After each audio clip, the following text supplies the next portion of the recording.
салому дуруди бепоён ба якоеки шумо бинандагони азиз. дар барномаи хабари таҳлилии Паём Ньюз Шавкати Муҳаммад бо шумо ҳастам. сархати хабарҳои имрӯз. лентабуррони Эмомалӣ Раҳмон дар шаҳри Ваҳдат. дар лагерҳои Сурия 554 нафар шаҳрвандони Тоҷикистон нигаҳдорӣ мешаванд. дастаи мунтахаби наврасони зери 16 солаи Тоҷикистон қаҳрамони мусобиқоти анҷумани футболи Осиёи марказӣ шуданд. раис ҷумҳури Тоҷикистон Эмомалӣ Раҳмон барои буридани лентаи чанд иншоот ки аз тарафи соҳибкорони ноҳияи Ваҳдат сохта шудааст ба ин шаҳр сафар кард. ҳамаи иншооте ки Эмомалӣ Раҳмон ифтитоҳ кард бо маблағи соҳибкорон бунёд шудааст. саҳми давлат дар он сифр, балки бо нишони тарҳ аст, яъне минус, чун бо даҳҳо тафтиш соҳибкоронро ба дод овардааст ва маълум нест чаро маҳз раис ҷумҳур онҳоро мавриди баҳрабардорӣ қарор медиҳад. шояд сабаб ин бошад ки чуноне ки дафтари матбуотии раис ҷумҳур менависад, бо ҳидоятҳои раҳнамунсози сарвари давлат сохта шудаанд. чӣ гуна раис ҷумҳури як кишвар вақт пайдо мекунад барои сохтани ҳар бунгоҳи тиббиву майдончаи варзишӣ ҳидояти раҳнамунсоз диҳад, дар ин бора маълумоте нест. аввалин шуда Эмомалӣ Раҳмон лентаи нишони давлатии ҷумҳурии Тоҷикистон дар шаҳри Ваҳдатро бурид ва бо намоишгоҳи дастовардҳои ҳунарҳои мардумӣ дар назди он шинос шуд. раис ҷумҳур ба маҳсули эҷоди офаридаҳои ҳунармандон ва маҳорати баланди катбонҳои занону духтарон дар тайёр кардани таомҳои миллию нонпазӣ баҳои баланд дод. дафтари матбуотии раис ҷумҳур хабар медиҳад ки иншооти мазкур дар майдони 20 сотих бунёд ёфта, дар як муҳлати кӯтоҳ сохтмони он бо сифати баланд ба анҷом расонида шуд. нишони давлати 24 метр буда, дар маҷмӯъ баландии иншоот бо сутунпояаш 28 метрро ташкил медиҳад. сипас раис ҷумҳур маркази хидматрасонӣ ва дилхушии кӯдакону наврасонро ки бо тарҳи муосир бунёд гардидааст ифтитоҳ намуд. ин маркази хидматрасонӣ ва дилхушии кӯдакону наврасон дар маркази шаҳри Ваҳдат бо саҳми соҳибкори ватанӣ Акмал Раҳимов бо сифати баланд ва ҷавобгӯ ба талаботи замони муосир сохта шудааст.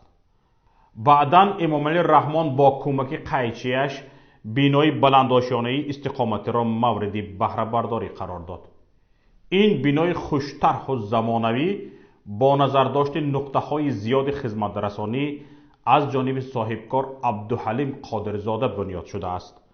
аммо дар партави дастгирӣ ва ҳидоятҳои раҳнамунсози сарвари давлат муҳтарам Эмомалӣ Раҳмон ҷиҳати сазовор истиқбол намудани ҷашни 30-солагии истиқлолияти давлатии ҷумҳурии Тоҷикистон.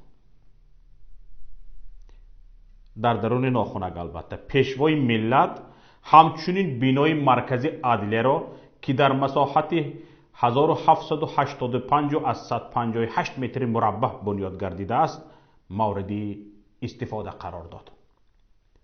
дар таххонаи ин бино 2 ҳуҷраи васеъ барои бойгонии бахши сабти асноди ҳолати шаҳрвандӣ ва идораи нотариалии шаҳр сохта шудааст. Эмомалӣ Раҳмон зимни боздид ба масъулин барои хидматрасонии хубу саривақтӣ дар самти ба қайдгирии сабти асноди ҳолати шаҳрвандӣ дар шаҳри Ваҳдат дастуру супоришҳои мушаххас дод. сипас раис ҷумҳур бо нашъунамои зироати такрорию ҷамъоварии ҳосили пиёз дар хоҷагии деҳқонии Саховат шинос шуд. ӯ ба масъулин ҷиҳати боз ҳам афзун намудани ҳаҷми истеҳсоли маҳсулоти кишоварзӣ пиёз ва истифодаи пурсамари ҳар як ваҷаб замин дастуру ҳидоятҳои судманд дод.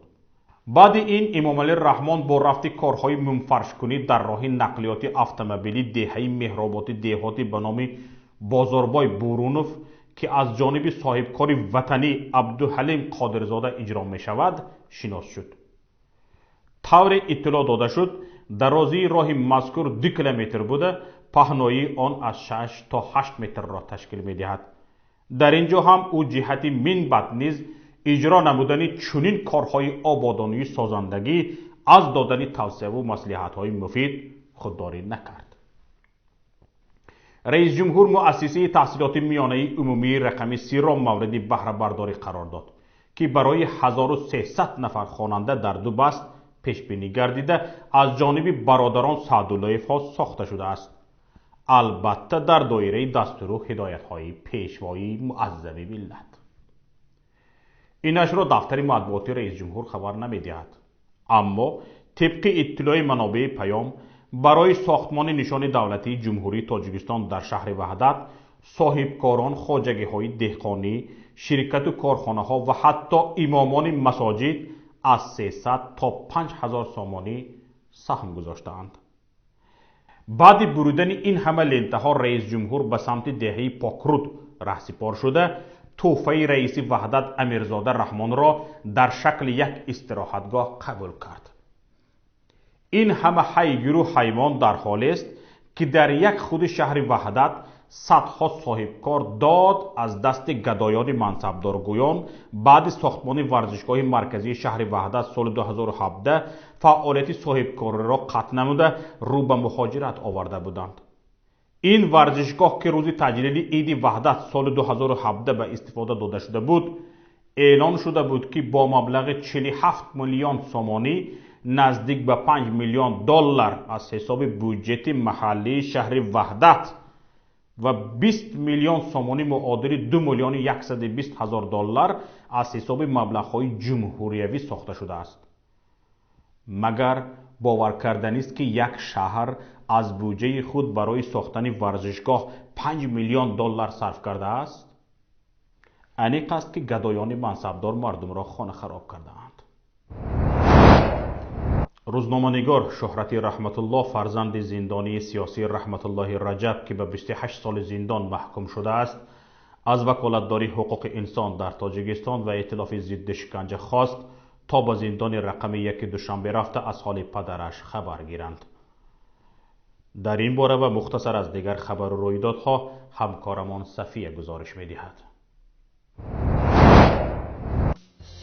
روزنامه‌نگار شهرت رحمت الله فرزند زندانی سیاسی عضو شورای سیاسی حزب نهضت اسلامی تاجیکستان رحمت الله رجب که به 28 سال زندان محکوم شده است، از وکالتداری حقوق انسان در تاجیکستان و ائتلاف ضد شکنجه خواست تا به زندان رقم 1 دوشنبه رفته از حال پدرش خبر گیرند. او با پخش عریضه‌اش به این دو نهاد در فیسبوک گفته است او را به این اقدام گزارش ائتلاف ضد شکنجه درباره واخوری‌اش همراه امبودسمن با زید سعید وادار کرده است. روزنامه‌نگاری تاجیک نوشته است این اقدام آنها شعله امید را در دل صدها پیوندان زندانیان سیاسی زنده کرد. شهرت رحمت الله اظهار امیدواری کرده است که ائتلاف ضد شکنجه و امبودسمن همین گونه واخوری را با پدری او و دیگر زندانیان سیاسی نیز انجام خواهند داد. او گفته است معلومات در دست دارد که پدرش در وضع بد نگهداری و شکنجه می شود. سیراج الدین محریدین وزیر امور خارجه تاجیکستان تعداد زنان و نابالغان تاجیکستانی در لاگرهای سوریه را گفت. سیراج الدین محریدین امروز ضمن نشست مطبوعاتی گفت فعلا در زندانهای عراق 43 زن و 1 کودک هستند. در لاگرهای سوریه باشد حدود 554 شهروند تاجیکستان نگهداری می شوند. وزیر توضیح داد که میان شهروندان تاجیکستانی در لاگرهای سوریه از جمله 86 زن، 228 دختران نابالغ و 240 پسران نابالغ می باشند. او افزود جانب تاجیکستان با حکومت‌های عراق، سوریه و سازمان‌های بین‌المللی در این مسئله همکاری می‌کند. فعلا در این بخش گروه مخصوصی کاری فعالیت دارد. این در حالی است که نیم ساله اول سال روان از عراق 84 نفر کودکان تاجیکستانی برگردانده شدند. وزیر امور خارجه اظهار داشت که سفارت‌های تاجیکستان برای گفت و شنید با مقامداران این کشورها موظف شدند و فعلا کارها در این سمت ادامه دارند. قاری سیرات الله پسر ایشان شیخ الاک که از معروفترین و پرشاگردترین قاریان این کشور بود، دیروز بگاه جمعه و آغاز دهه مبارک ذوالحجه دنیای فانی را ترک گفت. قاری سیرات الله همگی 56 سال داشت، اما گفته می شود حدود 1000 شاگرد داشته بیش از 600 قاری مرتب قرآن آماده کرده است. جنازه مرحوم امروز در دهه الاک ناحیه فیض‌آباد بعد نماز جمعه برگزار شد. هیئت ایجادی رادیوی پیام با پیوندان مرحوم و مردم کشور اظهار همدردی می‌کند. دستای منتخبی نورسانی زیر 16 ساله تاجیکستان با شکست دادن همسالان افغانستانیشان در دور نهایی قهرمانی انجمن فوتبال آسیای مرکزی بار اول قهرمانی این مسابقات شدند. در بازی دور پنجم و آخرین قهرمانی انجمن فوتبال آسیای مرکزی دیروز 1 آگوست در ورزشگاه مرکزی جمهوریوی در دوشنبه بین تیم‌های منتخبی نورسانی زیر 16 ساله تاجیکستان و افغانستان برگزار گردید. یگانه گل این بازی را در نیمه دوم بازی عبدالفتاح خدایدادزاده با ضربه سر واردی دروازه منتخبی افغانستان کرد. کمی دیرتر این بازیگر جوان از جانب سرداور این بازی کامل غلامی از ایران کارت دوم زرد را گرفت و ترک میدان کرد. بازیگران تاجیک بازی را تا آخر با هیئت 10 نفری ادامه دادند. به نهایت برنامه تحلیلی خبری پیام نیوز رسیدیم. برنامه‌های دیگری رادیویی ما و مطلب‌های ما را در پایگاه پیام نقطه و شبکه‌های اجتماعی پیگیری کنید. انتظار پیشنهاد ملاحظه‌ها و همکاری‌های شما هستیم. خیر تا هفته دیگر.